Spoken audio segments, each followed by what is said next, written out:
Rodolfo, pareciera que debería ser parte de la discusión, bueno, cómo se hace para que la revolución sea atractiva y no sea vista como dictadura, como lo peor del mundo, como el país que era rico y fue quebrado por unos administradores muy malos.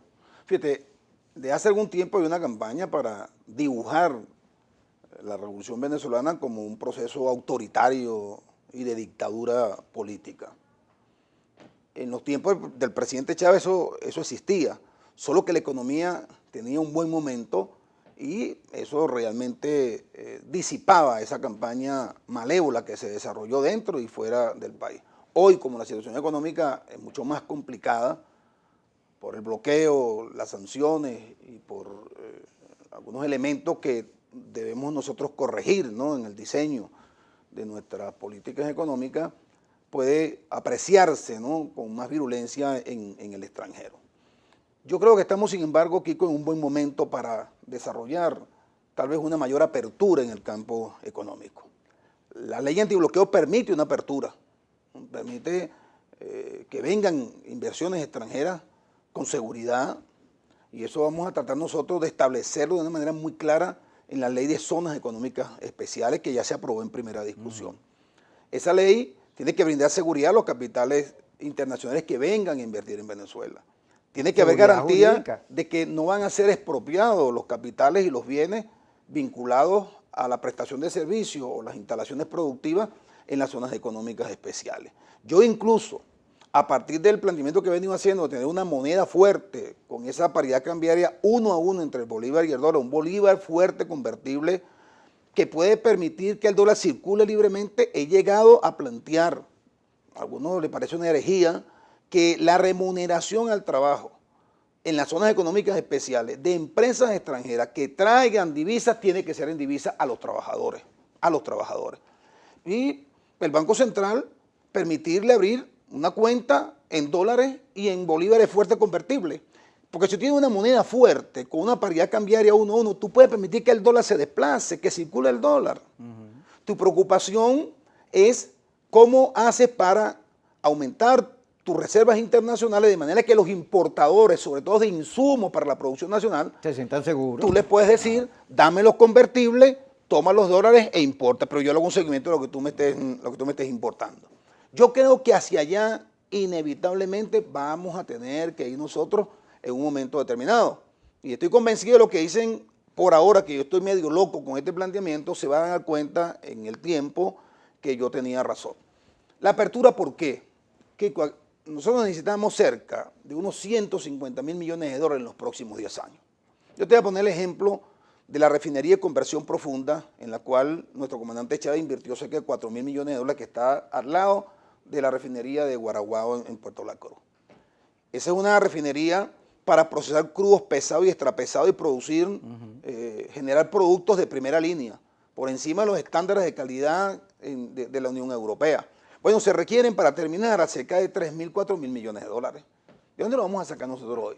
Ahí hay que proponerle a alguna empresa internacional, a algún socio capitalista, porque no va a ser un socio socialista, porque nadie va a traer 4.000 millones de dólares para no ganar nada, para perder su dinero, o para que se le represe en Venezuela por los siglos de los siglos, amén, sino que va a querer traer su capital para obtener rentabilidad, administrar su capital que va a invertir. Yo incluso le decía a un amigo en estos días, ¿por qué nosotros, por ejemplo, en esa refinería de conversión profunda, y esto lo estuvimos conversando con el ministro Tarek, no podemos buscar un socio que ponga los 4.000 millones y le demos una mayoría accionaria para que la termine? Pero eso y le digamos, escúchame, y le digamos, ¿no te lincharon? Y le digamos, mira, tú vas a recuperar tu inversión de 3.000 millones de dólares en 5 años. Te voy a poner un ejemplo hipotético, 5 años. Yo te voy a dar a ti 3 años más o 2 años más de utilidad. Al término de esos 7 años, ese porcentaje mayoritario que tú tienes pasa a la República. Eso es un modelo de negocio atractivo, porque él va a traer los recursos, él va a recuperar su inversión y tú le vas a dar un tiempo para que él siga administrando el negocio y después revierte la mayoría accionaria al Estado venezolano y esa empresa o ese socio sigue con un 49 o con un 48% de la inversión. ¿Qué te dijeron cuando planteaste eso? No, yo se lo planteé a un amigo en una conversación informal. Yo te digo esto para que entendamos que si no tenemos capital, tenemos que buscar socios afuera, porque además, Kiko, no solamente por la forma como se configuró el sector empresarial venezolano, ¿no?, sino por el bloqueo y la descapitalización que se ha producido, no hay en Venezuela un sector financiero y empresarial que tenga el músculo financiero para acometer ese tipo de inversiones en petróleo, en turismo, en minerales estratégicos, que son las tres áreas fundamentales en las cuales yo creo que debemos establecer las zonas económicas especiales para apuntalar el desarrollo en un esquema de apertura económica. Fíjate, Fede Cámaras propone, bueno, dame permiso, autorización, yo traigo las vacunas y ayudo. Cuando yo vi eso, además el discurso que está haciendo Cusano, muy inteligente, no es la Fede Cámaras de Carmona, como dijo el presidente en una cadena, no. Ahí se ve que hay un sector empresarial que no se ha ido, que se ha quedado, que ha invertido y que está viendo y analizando la situación porque son gerentes, son profesionales. Y que los afecta la situación del bloqueo. Y están buscando salida. Entonces el gobierno que tenía esa enorme oportunidad, porque al final de cuentas, ¿quién le va a negar a los empresarios salir a buscar recursos afuera o vacunas? Es una manera de romper el bloqueo. Pero no, al final apareció Maduro diciendo, no, que Fede Cámaras. Apareció el debate con Guaidó, a ver quién traía las vacunas, el torneo ese. Y ni siquiera lo de Fede Cámaras se instrumentó. Aquí estuvo los de Eduardo Martín y me dice, no, pero ahí viene. Pero lentos, ¿no? Lentos, pero ineficaces. No, yo creo que sí se va a llegar a un acuerdo en relación a que hayan otros sectores que puedan importar la pero vacuna. Eso está claro. Y vacunar a sus trabajadores, a sus empleados, e incluso compartir parte de esa inversión en vacunas contra el COVID con el Estado, pues con los organismos de salud del Estado. Pero vamos así con el tema petrolero, porque pero yo te tú señalabas fíjate, una cosa tú dices importante. que los empresarios venezolanos no tienen el músculo. Es que no lo van a tener si tú no los incentivas, si tú no los asocias, si tú no los comprendes. No, pero déjame decirte una cosa, Kiko. Aquí hubo mucho incentivo al sector empresarial. Si una cosa importantísima dejó el periodo de gobierno del comandante Chávez, es la inversión en activos fijos que se hizo, que le puede permitir, ¿no?, a Venezuela un despegue económico si hay inversión fresca para importar insumos y para penetrar mercados internacionales. Aquí hay una base industrial que generó la revolución bolivariana con inversión en capital fijo que no teníamos antes de la llegada de Hugo Chávez al poder. Eso es un activo sumamente importante. Te cité la refinería de conversión profunda, pues ahí está. Pero te puedo citar la siderúrgica Abreu de Lima de aceros especiales que está en mitad de construcción. Pero te puedo citar, todo quedó medio acabado, bueno, como los hospitales porque nos públicos quedamos sin capital, Kiko. Nos cayó el ingreso petrolero, Kiko, de cerca de, el último ingreso fueron 57.000 millones de dólares a escasamente 700 millones de dólares, Kiko. Es decir, hay una descapitalización del Estado y en consecuencia hay una descapitalización del sector privado.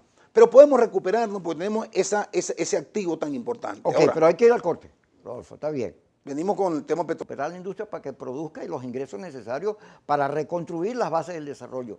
Pero, caramba, ¿por qué tanta lentitud? Pareciera que no se tiene claro el camino, la ruta, el objetivo.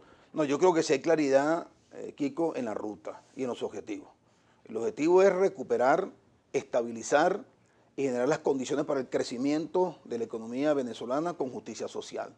Y la ruta, creo que el ministro Taret la ha venido construyendo de una manera muy precisa. Hemos hecho 3 reuniones con él desde la Comisión de Petróleo y nos mostró el plan de recuperación de campos maduros y de campos de la faja para llevar la producción cuando menos a 1.100.000 barriles este año. Estamos un poquito más allá de 500.000 barriles.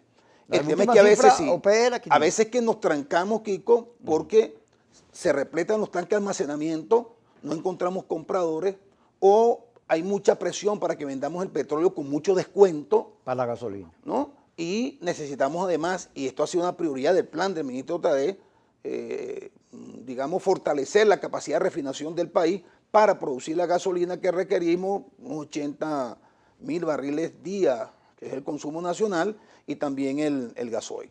Pero hay un plan, ¿no?, objetivo, muy preciso, y tú has visto que la capacidad de refinación ha aumentado. El esfuerzo que han hecho los trabajadores en la refinería, por ejemplo, el CRP de Paraguaná, es impresionante, ¿no? Y eso ha ayudado a que las metas del plan se hayan ido cumpliendo. Pero además, estamos tratando de conversar con empresas que se habían ido del país, que tenían asociaciones estratégicas con PDVSA, para que regresen y se vinculen a la producción de petróleo. Algunos ven con reserva, ¿no?, digamos, invertir en producción, porque vender el petróleo no es fácil. Y vender un alto descuento, ¿no?, genera muy poca rentabilidad y hace que el negocio en inversión de crudo no sea la más favorable. Hoy, por ejemplo, me decía un experto petrolero, es más rentable producir gasolina con mira a la exportación al mercado internacional que vender petróleo crudo, ¿no? De manera que el ministro Tare ha contemplado los dos escenarios y está trabajando, Kiko, con un plan interesante en ese sentido. Obviamente, Kiko, reconfigurar la economía pasa por recuperar la producción, la exportación y el ingreso de petróleo. Una cosa es que digamos, Venezuela no debe ser un país rentista. Así es. Y otra es que digamos que Venezuela no sea un país petrolero. Este va a seguir siendo un país petrolero por muchos años. Y aquí va a haber ingresos petroleros hasta que, como tú decías, el petróleo siga siendo la fuente fundamental de energía del planeta, ¿no? Hay otras formas de energía que vienen avanzando, la energía eléctrica, la energía solar. Las baterías solares ya mueven una parte importante de vehículos, en el mundo. Se calcula que en 30 años va a ser el cambio total. Los carros no se van a mover por gasolina. Por eso estamos nosotros en la necesidad de aprovechar al máximo lo que hay ahí, las reservas de petróleo que tenemos. Y ayer la intención del presidente de monetizar las reservas y emitir una moneda, el petro, con base en las reservas certificadas de petróleo. Una pregunta, fíjate, aquí le hemos en estos días conversado. El fiscal Tare Williams reconoce que hubo abusos en la muerte del concejal, los nombres se me van, ayúdeme ahí, Albán, y de Pernalete, que están los videos, y me falta el capitán, que también se me olvida el nombre porque estoy pelando patín con esto del coronavirus. ¿Por qué se produce esto ahora y no antes? ¿Por qué estos reconocimientos cuando los enemigos de Maduro utilizan los derechos humanos? Está el informe de la ONU, todo lo que ha dicho la Bachelet que ha sido negado. ¿Y por qué ahora? ¿Cuál es la justificación de eso? No, yo creo que siempre ha habido un plan, Kiko, para usar el tema de los derechos humanos como elemento para agredir a los países débiles. Pero Maduro cae en el plan porque no, pero yo creo se producen hechos de violación de los derechos humanos en Venezuela. Bueno, pero el presidente no puede controlar la actuación de todos los cuerpos policiales. Eso es imposible. Ahora, bueno, el tema es que... lo de Albán estaba como claro, sí, ¿no? Pero el tema es que la Fiscalía actúe. Y yo creo que la Fiscalía ha demostrado que tiene toda la buena voluntad y toda la intención de esclarecer los hechos de violación de derechos humanos, vengan de donde vengan.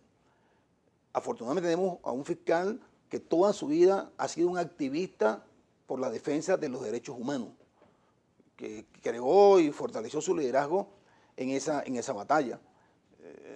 Cuando, por ejemplo, ocurren situaciones como las que se presentan en la frontera con Colombia, por Apure, por el Arauca, que es una guerra de desgaste que abiertamente está promoviendo Estados Unidos y la oligarquía colombiana contra la Fuerza Armada Nacional, ahí tú no ves escándalo en relación a la violación de los derechos humanos.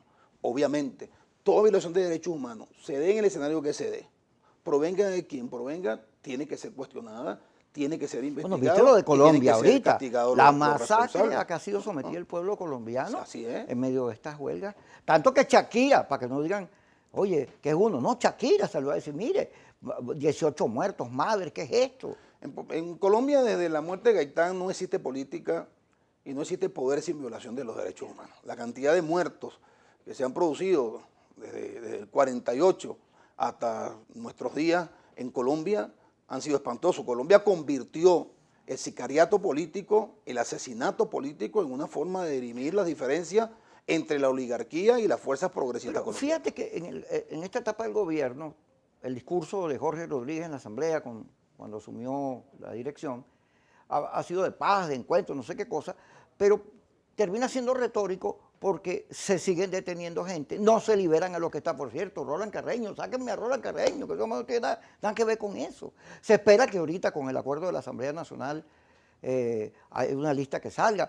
¿Por qué no se toman decisiones que dejen claro que el país está en un proceso no solo de perdón, de encuentro, etcétera, que son las palabras, sino de institucionalizar todos esos organismos que están puestos en duda, que han sido involucrados en un solo gobierno, nos darle autonomía para que al final recuperemos la democracia, la alternabilidad, que son las que van a producir confianza para la inversión y para todo eso que estamos hablando. Mire, yo creo que el comportamiento de la actuación política en la Asamblea Nacional ha sido realmente de buscar el equilibrio político, de buscar el entendimiento y de buscar la reconciliación. Jorge Rodríguez ha dado muestra de amplitud política, ha dado muestra de tolerancia política y creo que es el camino correcto. Ciertamente, como tú dices, un clima político de estabilidad, de contradicciones como hay en toda democracia, pero no contradicciones antagónicas, no contradicciones que lleguen al punto de provocar rupturas en el orden institucional, contribuyen a atraer inversión extranjera, porque los capitales donde hay paz se sienten mucho más seguros, pues, ¿no? Y pueden apostar Donde mucho hay más ley. a su inversión, donde hay seguridad jurídica en consecuencia, ¿no? Y creo que esa tiene que ser la ruta. Afortunadamente hemos integrado un nuevo Consejo Nacional Electoral plural, ¿no? No hay razón, no hay motivo para que las fuerzas que creen en que la democracia y el derecho al voto es la forma de dirimir las contradicciones apostando al país, dejen de participar en las elecciones que están planteadas seguramente para diciembre de este año, pues unas mega elecciones, ¿no? Creo que ya todas las fuerzas políticas están preparándose para participar en ese gran evento electoral. El año que viene, lo ha dicho el presidente Maduro, se abre la posibilidad de que si la oposición quiere hacerlo, puede recoger firmas para convocar un referéndum revocatorio al presidente Nicolás Maduro. Él ha dicho, bueno, háganlo, vengan, nosotros estamos preparados para ir a esa confrontación y para respetar el resultado de estas elecciones de diciembre, del referéndum, de las elecciones del 2024. Creo, Kiko, que se ha creado un mejor ambiente. El tema de los presos que han cometido delitos políticos, bueno, es un asunto que seguramente el presidente de la Asamblea Nacional y el presidente de la República y el partido van a estudiar en su momento. Yo sí creo que seguramente con motivo de los 200 años de la batalla de Carabobo, con motivo de la celebración de esa fecha histórica patria, pudieran tomarse decisiones en ese sentido. Corresponde exclusivamente al presidente de la República. Pero creo que se han dado suficientes muestras, Kiko, de querer avanzar hacia un proceso de reconciliación nacional y nosotros no podemos caer en provocaciones, tenemos que seguir marchando por esa ruta. Vamos a ir al corte, Rodolfo, ya regresamos contigo aquí en su programa Kikosis por Globovisión.